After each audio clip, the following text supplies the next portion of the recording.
So, we are starting a new reading unit for Reading Workshop, and we are going to study characters. So, readers get to know a new character in the book the same way they get to know a friend, taking notice of how characters talk and act and figuring out what they are like. So, think about the first time you met some of your best friends.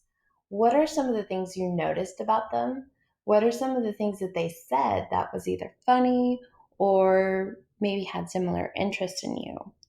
So, just like getting to know a new friend, that's how readers get to know a new character in the book. So, readers notice how a new character talks and acts. So, we're looking at the book Because of Winn-Dixie, and the main character is Opal. So, what do we notice about Opal? So, I want you just to look at some of the things that she has said. So, today I want to teach you that we can get to know a character in a book by taking note of the things they say and do. So, if we read part of chapter 1, this is just a little excerpt from chapter 1. Please, said the manager, somebody call the pound. Wait a minute, I hollered. That's my dog. Don't call the pound. All the Winn-Dixie employees turned around and looked at me, and I knew I had done something big, and maybe stupid too. But I couldn't help it. I couldn't let that dog go to the pound. Here, boy, I said. So what do we notice about Opal's actions here? So what does she do? And also, what are some of the things that she said?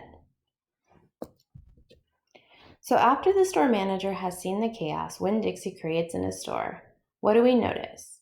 So they're standing in the produce aisle of this grocery store, and this dog is going crazy, and the manager is fed up. He wants this dog out of his grocery store. What do we notice Opal does? She stands up to the manager. When she hears that they're going to call the pound, she decides that she doesn't want this dog going to the pound. So now let's look at this part of the book. Anyway, while me and Winn-Dixie walked home, I told him how I got my name, and I told him how I just moved to Naomi. I also told him about the preacher, and how he was a good man, even if he was too distracted with sermons and prayers and suffering people to go grocery shopping. But you know what? I told Winn-Dixie. You are a suffering dog, so maybe he will take you right away. Maybe he'll let me keep you. Winn-Dixie looked up at me and wagged his tail. He was kind of limping like something was wrong with one of his legs, and I have to admit, he stunk bad. He was an ugly dog, but already I loved him with all my heart.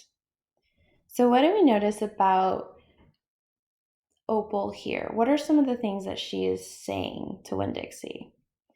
So she's introducing herself in the first part. And then she's thinking about ways to convince her dad to keep Winn-Dixie. Okay, and then she's also noticing his physical features. So when Opal's getting Winn-Dixie ready to show her father, what do we notice? So we notice that she doesn't care that the dog is ugly, walks funny, and smells bad. Right? So what do we know about her as a person? Is she a caring person? Is she a kind person? Is she an accepting person? So do you see how we got to know Opal by looking at the things she said and did? So as you read your own books today, try and get to know your characters a little bit better. So I want you to pay attention to what they say and do, just like we did with Opal. And if you have Post-its, I want you to jot down observations that you make. So while you're reading, if you notice little things here or there, jot them down on a Post-it note and keep those for us to share later.